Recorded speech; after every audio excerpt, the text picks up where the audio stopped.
Hi everyone, Mark here from squeezetrader, and today I'm going to talk you through a very simple MACD volume squeeze strategy that works best on 30-minute time frame. So what do we need? Well, let's have a look. We need a MACD set to the 310/16. Now this is often found as the LBR 310 and it's devised by Linda Raschke, and it's a strategy on its own.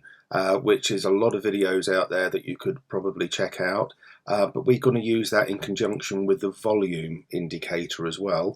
We're not interested in the colour of the volume bars, whether they're red or green. We just want to know excesses. So by doing that, what we also need to do in order to make sure that we're in an excess area is to add a moving average, and we set a moving average to the 50 look back period. It can be any moving average. So if that's what we need, what are we looking for? Well, looking for 4 factors. Factor number 1, price action has to be in a 1, 2, 3 or an ABC pattern. That's down, short retrace, down again, or up, short retrace, up again. The 310 of the MACD, the line needs to squeeze into the slower line, which is the 16. The volume needs to be above the moving average, otherwise we're not interested. Extremes high, low of the MACD fast line with high volume equals the squeeze. And we need all of these factors in play in order for this to work.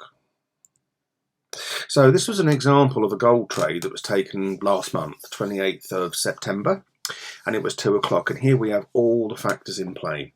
We have our 1, 2, 3 or our ABC. So we have our A, we have our B, and we have our C. Now we're at the bottom here. We've already had one of the squeezes and we have a second squeeze. Now I don't have a moving average on this volume at the moment because this particular platform wouldn't let me do it, but if you can actually just see where the average is across the line, and once you get more experience with it you won't have to bother with a moving average. You just have a look where it is, and you can see where it is if you drew a horizontal line, and it is above that line, so it's above the average. So all factors are now in play. So we took the trade at this point here. So here was this point on the previous slide here, 30-minute time frame.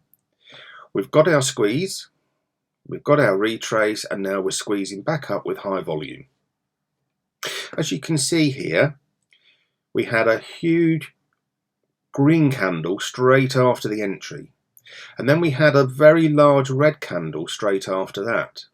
So pro tip 1 would be, would we worry about this red candle? Well, the answer is no, because if you see the red line, which is the 16, remember the squeeze into the 16, the red line is moving upwards. So it was always going to follow.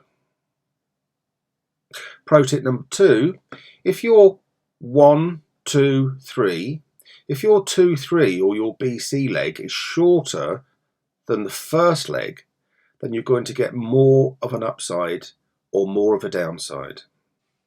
So this trade played out really well. So I exited here. How did I know how to exit here? So if we have a look, we're in a defined downtrend.